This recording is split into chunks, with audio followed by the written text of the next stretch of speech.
සමපකාර ව්‍යාපාරය ආලමාලි වෙලා අඩපැන වෙලා බිඳ වැටිලා නන්නත්තර වෙලා තියෙනවා. ඒකට බින්න බහැපු බහිරව වගේ තියකුත් ඉන්නවා. ඒකේ තියෙන වත්කම් ටිකයි දේපල ටිකයි තියෙනවා. ඒවා මල්ලගෙන ඉන්නවා. කාටවත් දෙන්නේ නැතුව සංවර්ධනයකුත් නැහැ. ඊට පස්සේ මාකටිං තියෙනවා. අන්න තරුණයන්ට පුළුවන් තමන්ගේ වෙබ්සයිට් වල සෝෂල් මීඩියා වල මාකටිං කරන්න කෝප් හදනවා. මේ සෝෂල් මීඩියා වල ඉන්න අයටත් කෝප් එකක් හදලා දෙන්න උත්සාහ කරනවා. මොකද ඒතර ඒ අයගේම සමපකාරයක් ඒ අය එකතු වෙලා සමූපකාරවල භාණ්ඩම විකිණීමට අවශ්‍ය කරන සලසුම සකස් කරගන්න පුළුවන්. ආහාර සංචිත සම්බන්ධයෙන් දත්ත පද්ධතියක් තියෙනවද? දත්ත පද්ධති ගොඩක් තියෙනවා. ඇත්ත දත්ත කොහෙද තියෙන්නේ කියලා හොයාගන්න බැරි. බිත්තරාප් අනෙකුත් කෙටි කෑම වර්ග, ඒ වගේම ප්‍රධාන කෑම මේවා පිළිබඳව සමාජ වෙළඳපොළ දැන් සමීක්ෂණයක් කරමින් තියෙන පාරිභෝගික සේවා අධිකාරිය.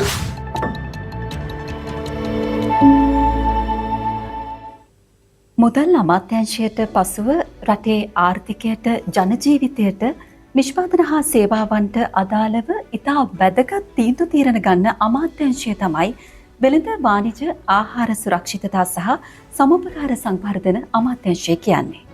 ජනතාවට වග කියන වග බන ආයතනයක් ලෙස අප සූදානම් ඔබව දැනුවත් කරන්නට අපේ අමාත්‍යාංශය හරහා සිදු කෙරෙන කටයුතු සම්බන්ධයෙන්.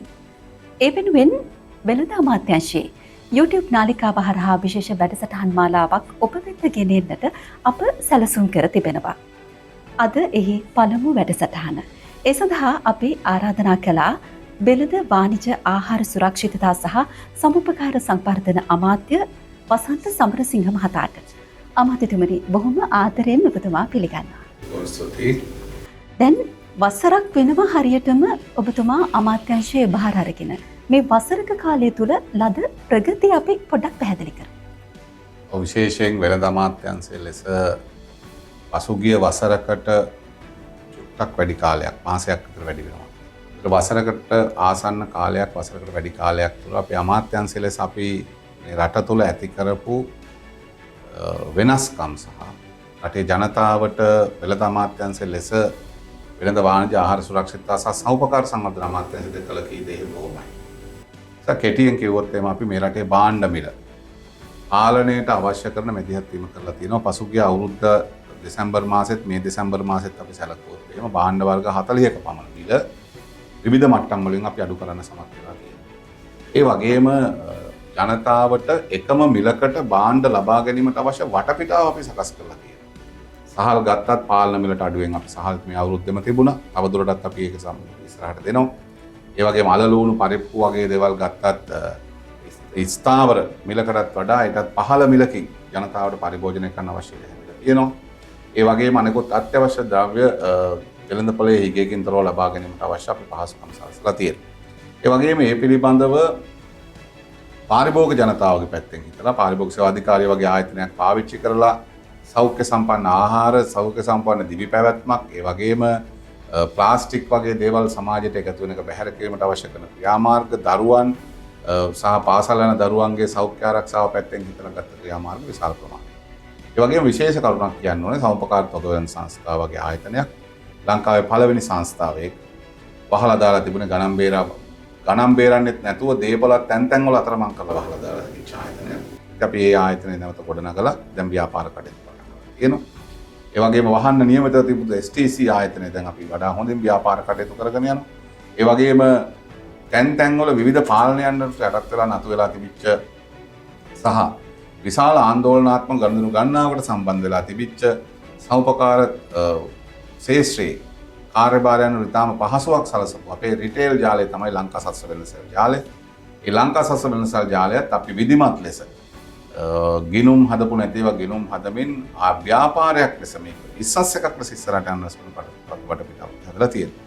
විශේෂයෙන් මතක් කරන්න ඕන කරුණ තමයි ආර්ථික මධ්‍යස්ථාන කියන කරුණ. රටේ ගොවියගෙත් වෙළෙන්දගෙත් මුණ ගැහෙන තැන දඹුල්ල, තඹුත්තේගම, කැප්පෙටිපොළ, නුවරඑළිය වගේ ආර්ථික මධ්‍යස්ථාන, නාරාහෙම්පිට වගේ ආර්ථික මධ්‍යස්ථාන මේවා විශේෂ තැන්.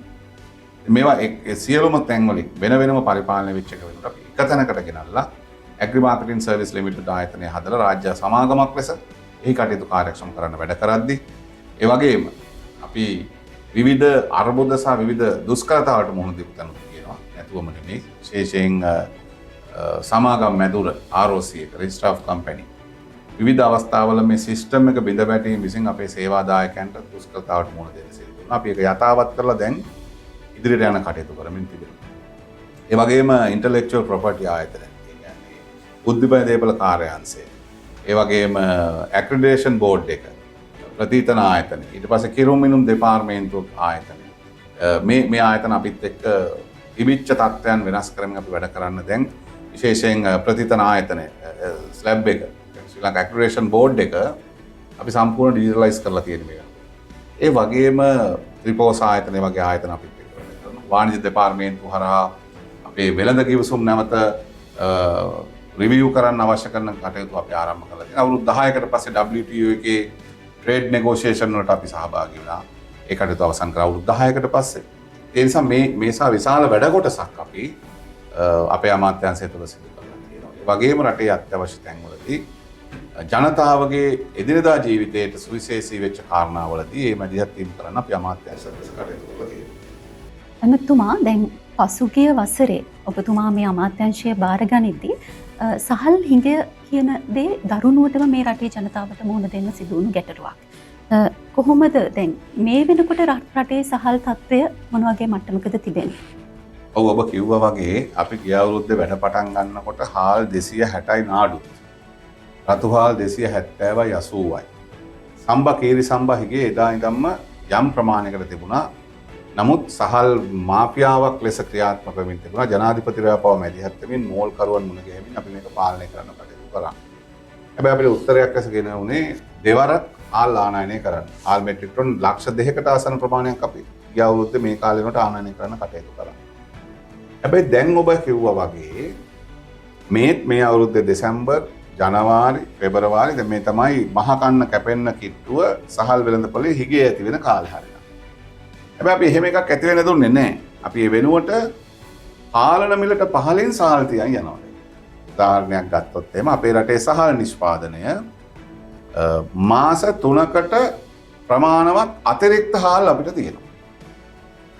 උදාහරණයක් 2025 යල් සහ මහකන්න දෙකේ අපේ විනිෂ්පාදනයේ මෙට්‍රික් ටන් මිලියන 4.8කට ආසන්නයි.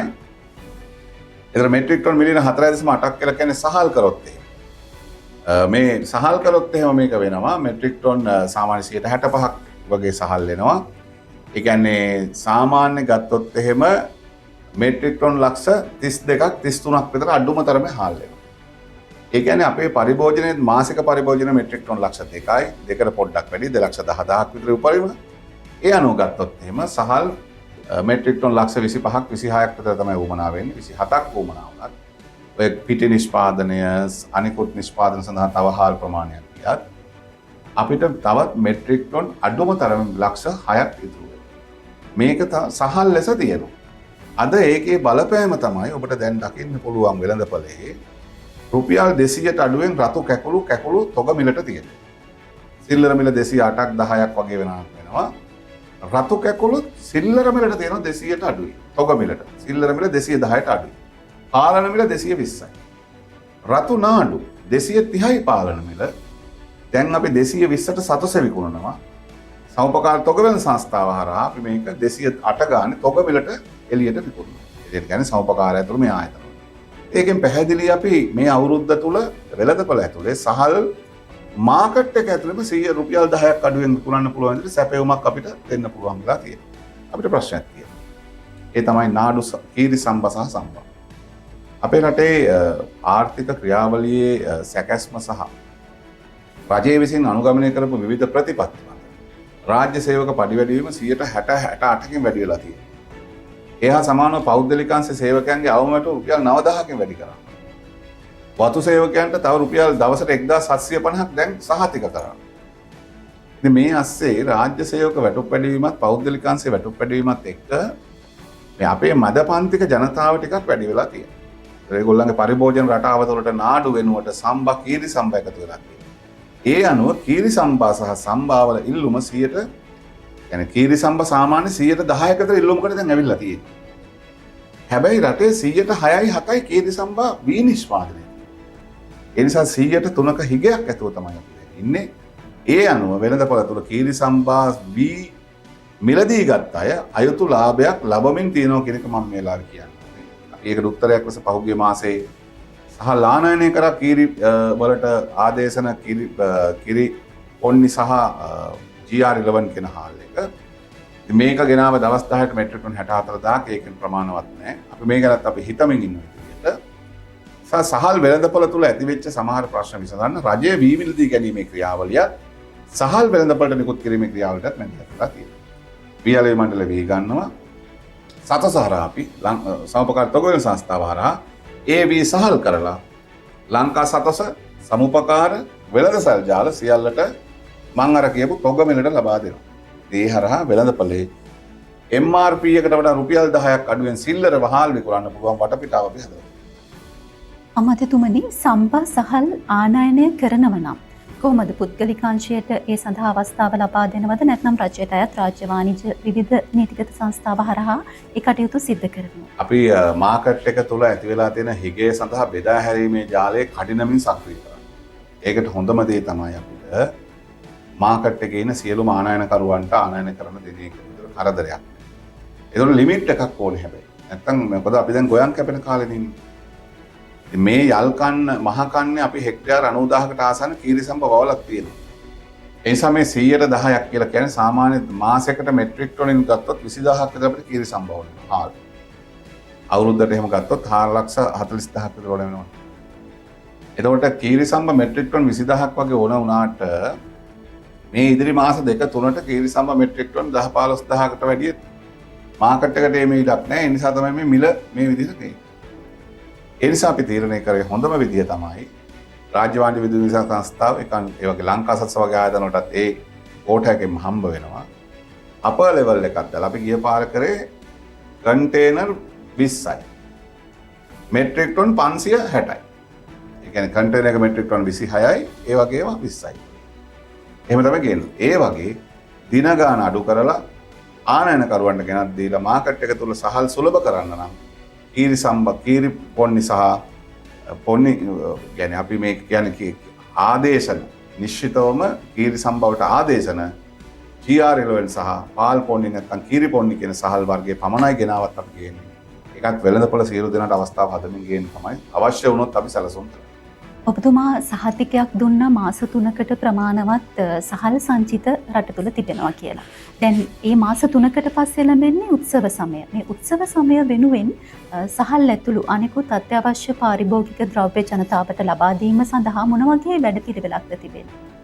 මම අදහස් කරේ මාස 3කට ඇති සහල් තොග කියන එක නෙමෙයි. මාස 3කට වඩා අතිරික්ත සහල් අපි ගිය අවුරුද්ද නිෂ්පාදනය කරා. දැන් මේ මහ කන්න පටන් ගත්තා දැන්.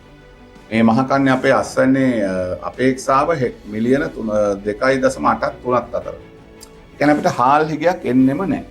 මොන මම නිශ්චිතව කියනවා සහල් හිගයක් නැහැ. හැබැයි varieties විවිධ වූ හාල් වර්ග තියෙනවා. කීරි සම්බා සහ සම්බා කියන එක තමයි අපිට තියෙන ප්‍රශ්නේ. මොකද මේ මෝල් හිමියන් දන්නවා මේ කීරි සම්බා වල සුවඳ සහ අස්වැන්න ඒ කියන්නේ කොටනකොට වැඩි කැඩෙන්නේ නැති වෙන්න නම් මාස කිහිපයක් ගබඩා කරලා තියන්න. දැන් මේ එන්නේ එහෙම ගබඩා කරපුවා. ඒ නිසා සහල් තියෙනවා අතිරික්ත නිෂ්පාදනයක් අපේ තියෙනවා. නමුත් අවශ්‍ය ප්‍රමාණය ඒ කියන්නේ අවශ්‍ය වර්ග අපි වවලා නැහැ. අපි මේ මහ කන්නේ හැබැයි ඒක වවලා තියෙනවා. ඒ නිසා අපි මේ මහ කන්න වෙනකොට හෙක්ටයාර 80000කට වැඩියෙන් කීරි සම්භව වවලා තියෙනවා. ප්‍රමාණවත් හාල් අස්වැන්නක් අපිට මේකෙන් ගන්න පුළුවන්කම තියෙනවා වීවලින්. ඒ නිසා අපිට මේ මහ කන්න කපල මෝල් වල වී ටික කෙටිලා එනකන් විතරයි සහල් වෙළඳපොලේ කීරි සම්භා සහ සම්භා ගැන හිගයක් ආවොත් තියෙන්නේ. අපි ඒකට උත්තරයක් හොයන්න කටයුතු කරනවා. ඊට අමතරව අනෙකුත් භාණ්ඩ ගත්තොත් එහෙම අල ලුණු. දැන් අල රුපියල් 80ක බද්දක් තියෙද්දි රුපියල් 160ට අල විකිනනවා අපේ රටේ. රුපියල් 50ක බද්දක් තියෙද්දි රුපියල් 140ට 50ට ලුණු විකිනනවා අපේ රටේ. ඒ වගේම අපි සැමන් කර්මාන්තය පිළිබඳ කුකුල් මස් කර්මාන්තය පිළිබඳ බිත්තර කර්මාන්තය පිළිබඳ විශේෂයෙන් අද වෙනකොට බිත්තර මේ සතිය යන්නේ ෆාම් ගේට් ප්‍රයිස් එක තියෙන්නේ. ෆාම් ගේට් ප්‍රයිස් එක රුපියල් 28යි 29යි. තොග වෙළඳාම 30යි 31යි. එහෙම තමයි. එතකොට මේ කියන්නේ රතු සහ සුදු දෙක. ඒ නිසා මේ හැම භාණ්ඩයක්ම නිෂ්පාදන ක්‍රියාවලිය බිඳ වැටෙන්නේ නැති වෙන්න අවශ්‍ය කරන පහසුකම් තුන. උදාහරණයක් කුකුල් මස් සහ බිත්තර නිෂ්පාදනයේ යෙදී ඉන්න කර්මාන්තකරුවන්ට මේ අවුරුද්දේ විතර ගිය අවුරුද්දේ විතරක් වඩේරුඟ මෙට්‍රික් ටන් ලක්ෂ 4කට ආසන්න ප්‍රමාණයක් ගෙනත් දීලා. ඒ අය ගෙනල්ලා තියෙනවා අපි අවසර දීලා තියෙනවා ඇවිල්ලා. ඒ නිසා මේ කටයුත්ත කරගෙන යාමට වෙන තමයි අපි මේ මැදිහත්. ඒ නිසා වෙළඳපොළ තුල භාණ්ඩ හිගයක් ඇති නොවෙන්නත් තියෙන භාණ්ඩ මිල පරාසයන් විශාල ලෙස වෙනස් නොවෙන්නත් හැම කෙනාටම මිලදී ගැනීමට අවශ්‍ය කරන හැකියාව හදන්න අවශ්‍ය කරන වටපිටාව අපි හදලා තියෙනවා. ඉදිරි උත්සව සමයේදී වෙළඳපොළ තුළ භාණ්ඩ හිගයකින් තොරව ලබා ගැනීමට අවශ්‍ය කරන කටයුතු අපි දැනටමත් සූදානම් කරලා තියෙනවා. දැන් අපි දන්නවා රජය මගින් පාලන මිලක් ඇතැම් ආහාර ද්‍රව්‍යවලට නියම කරලා තිබෙනවා. විශේෂයෙන් සහල් ගත්තම මේ දිනවල පාලන මිල ඉක්මවා සහල් අලෙවි කරන අවස්ථා බොහෝ විට වාර්තා වුණා. පාරිභෝගික කටයුතු පිළිබඳ අධිකාරියට මොන වගේ බලයක්ද තිබෙන්නේ මේ සම්බන්ධයෙන් කටයුතු? ඔබ කියන කාරණේ හරි විශේෂයෙන් කීරි සම්බා සහ සම්බා.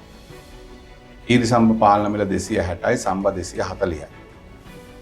මේ සහල් මං කිව්වේ අර අස්වැන්න අඩුවීම විසින් මෝල් හිමියන් තමන් ළඟ තියෙන වී ටික කොටලා ඊටාම සියුම්ව මේක ඇතුලේ අයුතු ලාභයක් ලබනවා එක අපි කියන්නේ. ඒතර පාරිභෝගික සේවා අධිකාරියට පැවච්ච වගකීම පාරිභෝගික සේවා අධිකාරිය අල්ලනවා එහෙම. හැමදාම කිල්ල අල්ලනවා නඩු දානවා දඩ ගහනවා මේක වෙනවා. නමුත් අපි හිතනවා ඒක නෙමෙයි අපිත් වෙන්න ඕනේ. දැන් වෙළඳපළ තුල ව්‍යාපාරිකයත් මෝල් හිමියත් අවබෝධයක එන්න ඕනේ. දැන් මේ රටේ ජනතාවනි කන්න. පාරිභෝගික සේවා අධිකාරියට නීත්‍යානුකූල බලයකුත් අයිතියකුත් තියෙනවා 260ට වැඩියෙන් විකුණනවා නම් කීරි සම්බා අල්ලන්න 240ට වැඩියෙන් විකුණනවා නම් සම්බා අල්ලන්න. ඒතරේ ව්‍යාපාරිකයන්ට විරුද්ධ රුපියල් ලක්ෂයට ලක්ෂ 10 දක්වා දඩ පැනවීම ඉඩක් තියෙනවා සායවලින්. අපි කියන්නේ ව්‍යාපාරික ප්‍රජාවට මේ මාස දෙක තුනකින් පස්සේ අපේ රටේ කීරි සම්බා වල කිසිදු හිගයක් ඇති වෙන්නේ නැහැ. ඔබ ළඟ ඇති කීරි සම්බා කොටලා 260ට දෙන්න. ඔබ මේක 140 ගානේ අපි දැන් කීරි සම්බා ගන්න ප්ලෑන් කරලා තියෙනවා.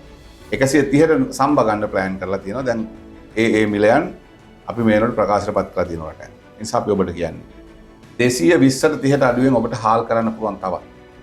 145ට 50ට ගත්තත් 225ට අඩුවෙන් ඔබට හාල් දෙන්න පුළුවන්. ඒ නිසා 225ක් 30ක් වෙනකොට තොග මිල සිල්ලර මිල 260ක් වෙනකොට ඒ තුල මෝල් හිමියත් පාරිභෝගිකයටත් නැත්නම් ඒ සිල්ලර කඩ මුදලාලටත් මේ බෙදා හරිනනත් තියෙන ලාභ තියෙනවා.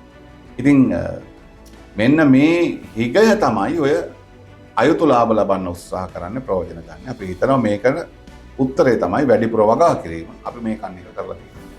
පහුගිය දිනවල බී මිලදී ගන්නා මිල ගණන් ඉහළ දමන්න රජය කටයුතු කළා. දැන් මේ මිල ඉහළ දැමීමත් එක්ක ඒ කියන්නේ බී මිලදී ගන්නා මිල ගණන් ඉහළ දැමීමත් එක්ක එය සහල් මිලට යම් බලපෑමක් ඇති කරයි කියන මතයකුත් නිර්මාණය වුණා. එහෙම ඇමතුමා දැන් වැඩි මිලට බී මිලදීගෙන අඩු මිලට වෙළඳපළට සහල් දෙන්න පුළුවන්ද? මොකක්ද ඒ සඳහා තියෙන යාන්ත්‍රණය? නෑ වැඩි මිලට වී ගන්නවා කියලා අපි වෙනස් කරේ වී වල කීරි සම්බා සහ සම්බා වල මිල. සම්බා රුපියල් 125 තිබුණේ අපි 230 කරා 130 කරා 132 තිබුණේ කීරි සම්බා අපි 140 කරා. කියන්නේ රුපියල් 8කින් කීරි සම්බා වැඩි වෙනකොට හාල් කිලෝ එකක් රුපියල් 12කින් වැඩි වෙනවා. හැබැයි අපි සැලකුවොත් එහෙම 63ක් 64ක් තියෙනවා කීරි සම්බා වලත් අස්වැන්න 63ක් තිබුණා. කියන්නේ කිලෝ 100ක් කරපුවාම කිලෝ 63ක සහල් වෙනවා. ඒක තමයි තියෙන්නේ. ඒ අනුව ගත්තත් 240ට අඩුවෙන් සම්බා 220ටත් කීරි සම්බා 240ටත් අඩුවෙන් හාල් කරන්න පුළුවන්. ඒ නිසා වැඩි මිලට වී අරන් අඩුවට හාල් දෙන්නේ නැහැ. ගන්න මිල ඇතුලේ සහල් දෙන්න පුළුවන් පාලන මිලට.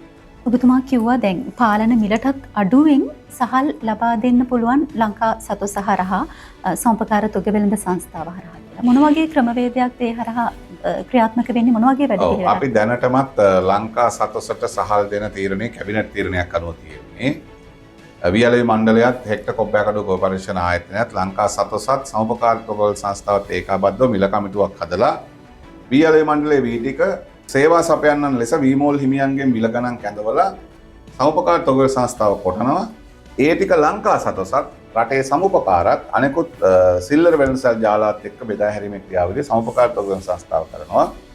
දැනටම අපි වැඩේ පටන් අරන් තියෙන්නේ. ඒ පටන් ගත්ත වැඩේ තමයි මම ඔබට කලිනුත් කිව්වේ. අපි රුපියල් 10ක් අඩුවෙන් නාඩු විකුණනවා. 10ක් 12ක් අඩුවෙන් නාඩු විකුණනවා සතොසේ නම්. කැකුළු රුපියල් 10ක් ඒත් 12ක් අඩුවෙන් විකුණනවා. ඒ කියන්නේ 230 නාඩු 218ට විකුණනවා. 220 කැකුළු 208ට විකුණනවා. රුපියල් 12ක් අඩුවෙන් දැනටමත් අපි හාල් විකුණනවා මේ තියෙන ක්‍රියාවලිය ඇතුලේ. ලුණු කන්ටේනර් 1500ක් වරායේ හිර වෙලා තියෙනවා කියලා වාර්තා වුණා. ඇත්තටම මේ වෙළඳ අමාත්‍යාංශය නිකුත් කරපු ඒ ගැසට් නිවේදනයේ ප්‍රතිඅපනයනය සම්බන්ධයෙන් තියෙන ඒ කොන්දේසිය මත වරාය අධිකාරියටත් මුකුත් කරගන්න බැරුව ඉන්නවා කියලා තමයි වාර්තා වෙන්නේ. ඇත්තටම මේ ගැන මොනවාද ගන්න ඉදිරි ක්‍රියාමාර්ගය? ඇත්තටම මේ ලුණු සිද්ධියේ ඔබ කියව කතාව තමයි තියෙන්නේ. මොකද ලුණු ගේන නිශ්චිතව අපි දින කාලවකවානුවක් දුන්නා. ඒ කාලවකවානුවට පස්සේ ලුණු ගෙනාවා. සමහර ඒවා තියෙනවා වරාය හිර වෙලා, සමහර ඒවා ටර්මිනල් වල තියෙනවා. ඒ කියන්නේ සමහර ඒවා කස්ටම් එකේ තියෙනවා, සමහර ඒවා ටර්මිනල් වල වරායවල වල තියෙනවා.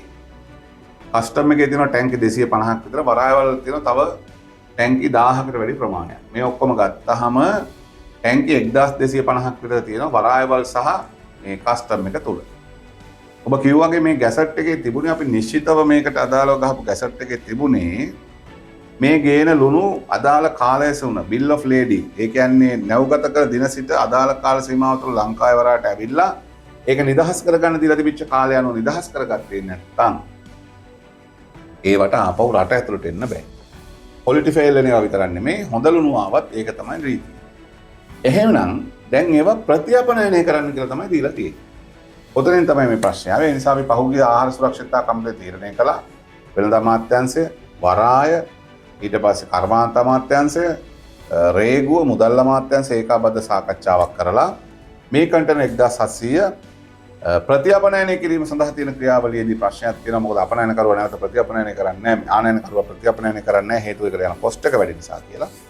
එහෙමනම් ඩිස්පෝසල් වලට මොකද්ද ගන්න තියෙන පියවර කියලා අරගෙන රට තුල මිනිස් ආහාර වලට නෙමෙයි අඩුම තරමේ සත්ත්ව සහ පැලෑටි වලට වගාවන්න පාවිච්චි කරන්න පුළුවන් එකක්ද කියලා බලන්න කියලාත් අපි අදාළ නිර්දේශ දීලා තිනවා. කමිටු වාර්තාව මේ ඉතාම ඉක්මනින් ලැබුණාට පස්සේ මේ ප්‍රශ්නේ.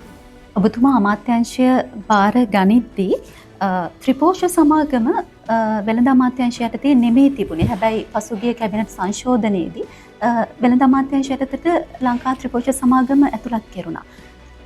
පාඩු ලබන තත්ත්වයේ තිබුණු ආයතනයක් තමයි මේ ත්‍රිපෝෂ සමාගම. කොහොමද මේ පාඩු ලබන තත්ත්වයේ තිබිලා ලාභ ලබන තත්ත්වයට මේ ත්‍රිපෝෂ සමාගම ගෙනෙන්න කටයුතු කළේ? ඔව්, ඇත්තටම ත්‍රිපෝෂ සමාගම සෞඛ්‍ය අමාත්‍යාංශයට තිබුණේ වහලා දාන තිබිච්ච ආයතනයක්.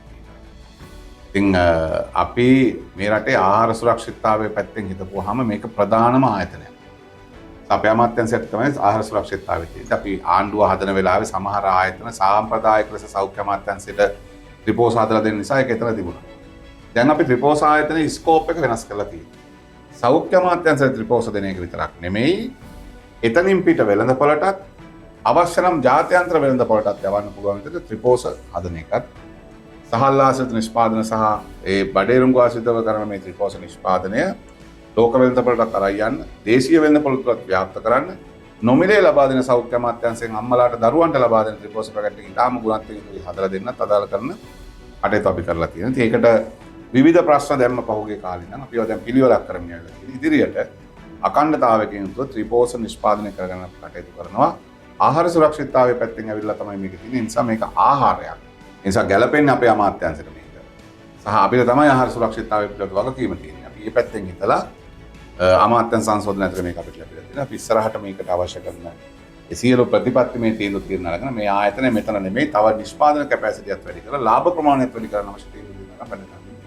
හැබැයි එමතුමා දැන් මේ සතියේ පුවත්පත් වාර්තා පළ වුණා මාස 3කින් බොහෝ සෞඛ්‍ය වෛද්‍ය නිලධාරී කාර්යාලවලට මේ ත්‍රිපෝෂ ලැබුණේ නැහැ කියලා. ඇයි ත්‍රිපෝෂ ලබා දෙන්න බැරි වෙලා තියෙන්නේ මාස 3ක කාලයක්? ඔය ප්‍රශ්නේ අද ඊයේ ප්‍රශ්නයක් නෙමෙයි. මේ අපේ රටේ බඩේරුංගු වල ඇප්ලොටොක්සින් ධාරිතාවය වැඩි නිසා සාන්ද්‍රණ ප්‍රමාණය අපි අපේ රටෙන් බඩේරුංගු ගන්න හදන්නේ. අපි පිට රටින් ගෙන බඩේරුංගු නිසි කළමනාකරණයක් සහිතව ලබා ගැනීම සඳහා වෙච්ච ප්‍රශ්න ගණනාවක් තිබුණා. ඒකට එකක් කෘෂිකර්ම දෙපාර්තමේන්තුවේ ලියුම් ප්‍රමාද වීම තිබුණා. ආනයනකරුවන් ප්‍රමිතියන්තු බාන සැපීම තිබුණා. ආනයන පාලකවරයාගේ ලිපිවල යම් ප්‍රමාදයන් නැති වෙලා තිබුණා කියලා අපිට කතා වාර්තා වෙලා තියෙන මේ කෝක වෙතයි. මාස 3ක් තිස්සේ ත්‍රිපෝෂණය කියලා කියන කතාවේ සත්‍යතාවයක් නෑ. සමහර වර්ග නැහැ. අපි එක වර්ගයක් නෙමෙයි හදන්නේ. මාස 6ට අඩු අයටත් හදනවා. අවුරුද්දට වැඩි මාස 6 ඉඳන් ඊට වඩා වැඩි අයටත් හදනවා. අම්මලාටත් හදනවා. ඒතර මේ සමහර ඒවාට අවශ්‍ය කරන ගුණත්වයෙන් යුතු ප්‍රමිතියෙන් යුතු ඒ රෝ මැටීරියල් එක නැත්තම් ඒක හදන්නේ නැහැ. ඒක තමයි මේකේ උනේ. ඒ නිසා අපි ඒක දැන් අඳුනාගෙන තියෙනවා. අපි මේ වැඩේ කරමින් යනවා. ඒ නිසා අපි හිතනවා අපිට ඉස්සරහට ත්‍රිපෝෂ අඩුවකින් තොරව අවශ්‍ය කරන නිෂ්පාදනය කරන්න ඕන කරන සැලසුම් අපි සකස් කරලා තියෙනවා. දැනටත් මෙට්‍රික් ටොන් 6000ක ටෙන්ඩරයක් ෆ්ලෝට් වෙලා තියෙනවා. ඒක දැන් අවසන් වෙමින් තියෙනවා. ඊට අමතරව හදිසි පර්චේසින් සඳහා අපි මිලදී ගැනීමකට අවශ්‍ය සූදානම සකස් කරලා තියෙනවා. ඒකට අදාළ කැබිනට් පත්‍රිකාවේ අවශ්‍ය කරනවා. ඒ නිසා බඩේරුංගු වල අඩුපාඩුවක් සහ මේ තිබිච්ච ප්‍රශ්න නිසා තමයි ත්‍රිපෝෂ ආයතනයේ නිෂ්පාදන වල යම් ප්‍රශ්න ආවේ. ඉතින් මාස 3ක් සමහර වර්ග නොලැබෙන්නේ නැති. අපි ඉස්සරහට මේක අවසන් කරලා ත්‍රිපෝෂ නිෂ්පාදනය අඛණ්ඩතාවය පවත්වන්න අවශ්‍ය වෙනවා. අපි දන්නවා ලංකා ත්‍රිපෝෂ සමාගම අපේ රට තුළ ස්ථාපිත කිරීමේ ප්‍රධානම අරමුණු අතර එකක් තමයි දේශීය බඩිරිඟු ගොවියන් ශක්තිමත් කිරීම. හැබැයි අපේ ගොවියන්ගේ බඩිරිඟු මිලදී ගන්න බැහැ කියලා ඔබතුමා සඳහන් කළා. ඇයි එහෙම අපේ ත්‍රිපෝෂ සඳහා මේ අපේ බඩිරිඟු ගොවියන්ගේ ඒ බඩිරිඟු මිලදී ගන්න හැකියාවක් නැහැ? ඔව් ඇත්තටම තියෙන ප්‍රශ්නේ තමයි ප්‍රමිතියෙන් යුතු බඩිරිඟු නිෂ්පාදනය කරන්න අපේ ගොවියන්ට අවශ්‍ය පුහුණුව දීලා නැහැ. අපි ඒකට ප්‍රියවරක් ලෙස මේ වෙනකොට නිෂ්පාදන සමුපකාර සමිති හදමින් තියෙනවා. අපි ගොවියන්ට මිල පිළිබඳ ස්ථාවරයක් දෙනවා. නිෂ්පාදන සමුපකාර සමිති හරහා භාණ්ඩ එකතු කරලා වේලන වැඩේට අවශ්‍ය කරන ඩයර් එක අපි සමුපකාර වලට දෙනවා. සමුපකාර අමාත්‍යාංශය හැටියට අපි ඔය බඩේරුඟු වේලන වේලුම් යන්ත්‍ර අපි ආයතන වලට දෙනවා. ඒතර අපි ආයතන වලට දුන්නාම අපේ පැත්තෙන් අපි හිතනවා ගොවියාගේ බඩේරුඟු ටික සමුපකාරයෙන් අරගෙන නිසි ලෙස ප්‍රමිතියට වේලලා අපිට දෙන්න කටයුතු කරයි. ඒ වගේම සයිලෝස් අපිට නැහැ. සමුපකාර තොගවැල් සංස්ථාව දැන් සැලසුම සකස් කරලා තියෙනවා. ඉදිරි අවුරුදු 3 ඇතුලේ බඩේරුඟු සඳහා මෙට්‍රික් ටන් 30000කට අවශ්‍ය කරන සයිලෝස් ගොඩනගන්න අවශ්‍ය කරන ව්‍යාපෘතියක් පටන් ගන්න. ඒ සඳහා කායිකා සහ විවිධ ආයතනත් එක්ක අපි සාකච්ඡා කරමින් තිබෙනවා. ඒ නිසා අපි හිතනවා බඩේරුඟු වල මේ ප්‍රශ්නේ ඇවිල්ලා තියෙන දැන් තියෙන තත්ත්වය අපේ ගබඩා ප්‍රමිතියෙන් ගබඩා වල ප්‍රශ්නේ, පියලීමේ ප්‍රමාණය, ජල වාෂ්ප ප්‍රමාණය, මේ වගේ පුස් පැදිලා තියෙන එක මේ ඔක්කොම එකතු කරලා ගත්තාම පරිභෝජනයට නුසුදුසු බඩේරුඟු ලෙස තමයි අපේ බඩේරුඟු හඳුන්වන්නේ තියෙන්නේ. ඒ නිසා අපි ඒක වෙනස් කරලා පරිභෝජනයට සුදුසු බඩේරුඟු ලෙස අපේ බඩේරුඟු වේලන්න, ගබඩා කරන්න සහ අවශ්‍ය ප්‍රමිතීන් වලට ඇසුරුම් කරන්න අවශ්‍ය කටයුතු දැන් සිදු කරමින් තියෙනවා. ඒකට අවශ්‍ය කරන ආධාර සහ මඟ පෙන්වීමත් සමුපකාර අමාත්‍යාංශයෙන් අපි කරනවා. ඒ අරා නිෂ්පාදන සමුපකාර වලින් මේ තියෙන ගැටලුවට සැලකිය යුතු උත්තරයක් ලබා ගන්න පුළුවන් කියලා අපි විශ්වාස කරනවා. ඔබතුමා සමුපකාර ගැන සඳහන් කරපු නිසා සමුපකාර තොග වෙළඳ සංස්ථාව ඈවර කරන්න දාලා තිබුණු ආයතනයක්.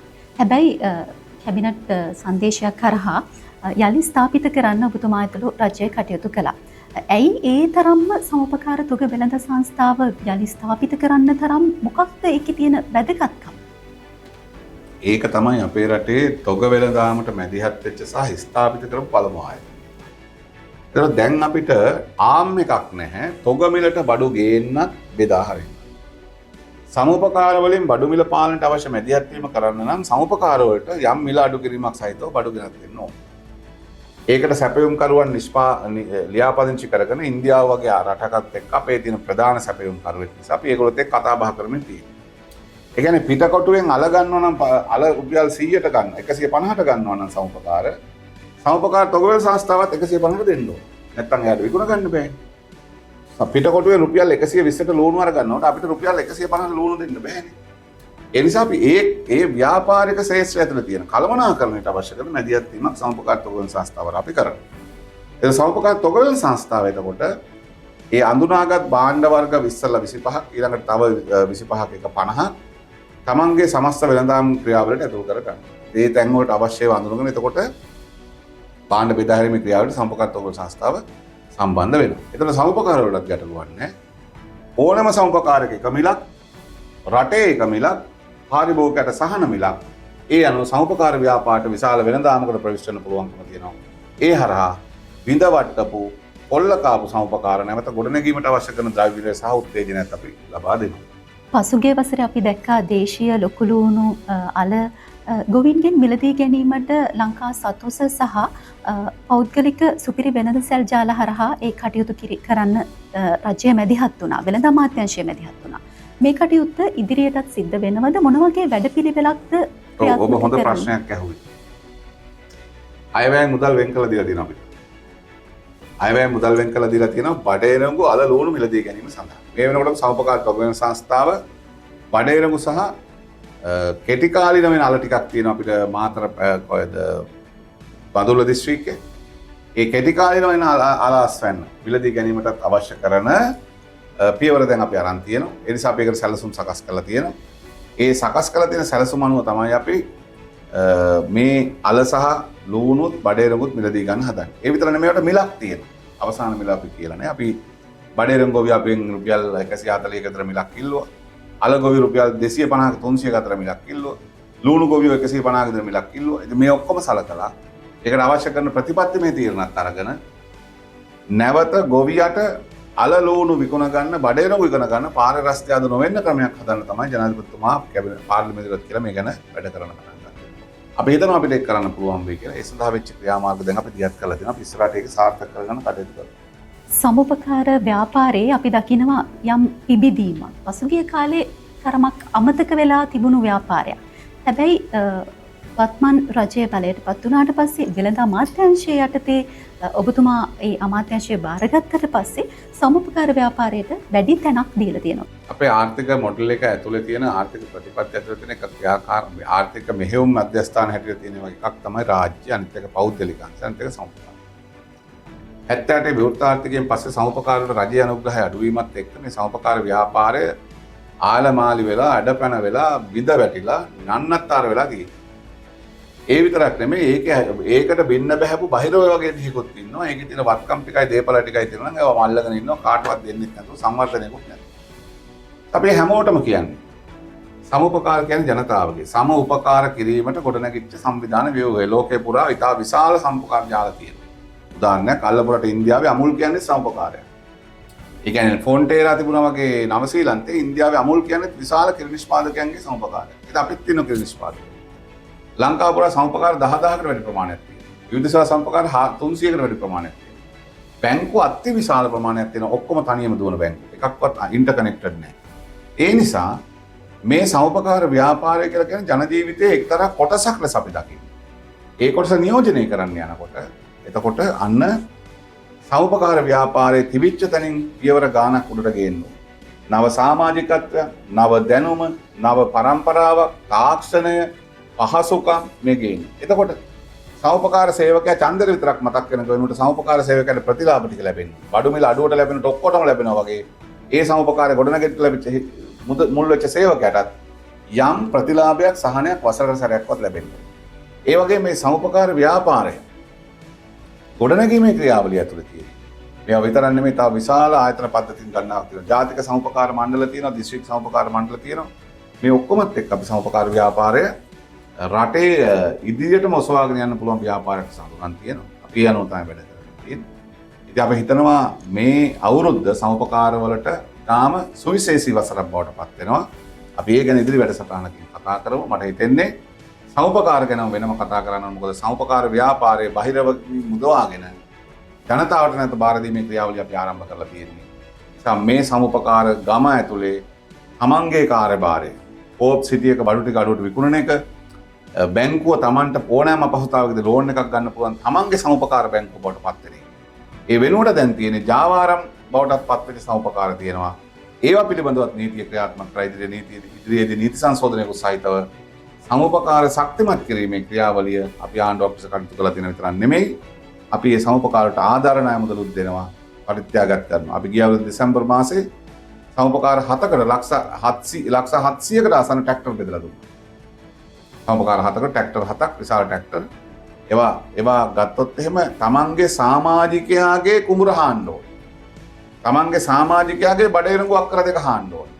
වෙනද බඩේරඟු අක්කර දෙක හාන්න රුපියල් 20000ක් නම් යන්නේ මේ පාර තෙල් ගානත් එක්ක රුපියල් 10000ක් ගත්ත නැති පරිණාමය.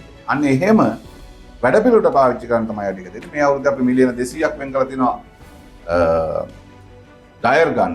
නැත්නම් සමුපකාර වලට වී මෝල් තියෙන තැන් වල ඩයර් එක අරන් දෙන වී ටික වේල ගන්න පුළුවන් තැන් වලට එහෙම කරලා මේ සමුපකාර ව්‍යාපාරයේ ශක්තිමත් අනි ආර්ථික ක්‍රියාවලියක් ඇතුලේ ගොඩනගන්න තමයි අපේ අපේක්ෂාව. මොකද රජයේ තියෙන පෞද්ගලික අංශ තියෙන සමුපකාර තියෙන ඒ තියෙන සමුපකාරවල අපි හැමෝම මේ ආර්ථිකයේ දැවැන්ත කොටසකට දායක වෙන මැදිහත් වෙන සමුපකාරයක් කියන ලකුණ තහවුරු කරන්න අවශ්‍ය කරන වෙනස්කම් ටික සමුපකාර ව්‍යාපාරය ඇතුලේ අනිවාර්යෙන් කරමින් කියන මේක සමුපකාරකයින්ට අලුත් පණිවිඩයක් බවට පත් වෙයි. සමුපකාරය අලුත් කරන්න අලුත් වැඩපිළිවෙලක් මේ මාසයේ අවසානයේදී අපි දියත් කරනවා. ඒකත් එක්ක ඔබත් අත්වල බැඳගන්න කිරිල්ලීමක් කරනවා. සමුපකාර ව්‍යාපාරය තරුණ ප්‍රජාව අතරට ගෙනියන්න මොන වගේ වැඩපිළිවෙලක්ද තිබෙන්නේ? ඔබ දන්නවා සමුපකාරය කියලා කියන්නේ අර කල් පැනපු යල් පැනපු නැත්තම් අකර්මණ්‍ය සංවිධාන ජාලයක් එකතුවක් ලෙස තමයි උත්සාහ කරේ සමහර ව්‍යාපාරික ප්‍රජාවන්. එතකොට සමුපකාරයේ අසාර්ථකයක් කියන එක තමයි සමහර අපේ විවිධ රාජ්‍ය ආයතනත් මේකට ප්‍රකාශ කරපත් වෙනවා. හැබැයි ඔබ බලන්න මේ සමුපකාර ව්‍යාපාර නායකත්වය දෙන පිරිස් කවුද? ඒ අය මොකද කරන්නේ? එතකොට ඒ සමුපකාර ව්‍යාපාරය මේ වෙනකන් තමන්ගේ බූදලයක් ලෙස පාවිච්චි කරන අය. ඒ අය මොකද කරන්නේ? මේ ඔක්කොම එකට එකතු කරලා ගන්නවා. සමුපකාරය මේ ඉදිරි ක්‍රියාමාර්ග ඇතුළේ සමුපකාර ව්‍යාපාරයට අවශ්‍ය කරන පරිවර්තනීය වෙනසකට නීති සංශෝධන නීති වෙනස්කම් සහිතව සමුපකාර ව්‍යාපාරය ඉතා විශාල සංශෝධනයකට අවශ්‍ය කරන ඉඩ අපි හදනවා. අපි ඒක කරනවා. අපි විශේෂයෙන් ෆෝකස් කරලා තියෙන නිෂ්පාදන සමුපකාර සමිති 1000ක් ගොඩනැගී. ගිය අවුරුදු අපි 60ක් හැදුවා. මේ අවුරුදු 250ක් හදනවා. ලබන අවුරුද්දේ තව 500කට ආසන්න ප්‍රමාණයක් හදනවා. අපි මේ අවුරුදු 3ක් ඇතුළත නිෂ්පාදන සමුපකාර 1000ක්. ගමේ තියෙන වට්ටක්ක ටික වෙන්න පුළුවන්, කෙසෙල් ටික වෙන්න පුළුවන් චිප්ස් කරන්න. ඊට අමතරව කිරිවලින් නිෂ්පාදන, ඊට අමතරව දීවර සමුපකාර, ඊට පස්සේ තල් නිෂ්පාදන සමුපකාර මේ ඔක්කොම තියෙනවා. අන්න ඒවට තාක්ෂණය, වෙළඳපොළ, ජාත්‍යන්තර වෙළඳපොළ සහ ඇසුරුම් ක්‍රම, මාකටිං කියන ඒවා ඔක්කොම එකතු කරන්න ගියාම අපිට ඉන්නේ හොඳම ප්‍රජාව තමයි අපේ තරුණ ප්‍රජාව. ඒ නිසා අපි නිෂ්පාදන සමුපකාර වලට තරම් එකතු කරගන්න විතරක් නෙමෙයි මේ ඩිජිටලයිසේෂන් ප්‍රොසෙස් එකට සමුපකාරයට සමාජිකත්ව ලියාපදිංචි වෙන තරුණයන් අපි ඒකට ඩිජිටල් කරලා අපි තරුණයෝ අරන් දෙනවා. සමුපකාරට අපි ඒක දෙනවා. ඊට පස්සේ මාකටිං තියෙනවා. අන්න තරුණයන්ට පුළුවන් තමන්ගේ වෙබ්සයිට් වල සෝෂල් මීඩියා වල මාකටිං කරන්න කෝප් හදනවා.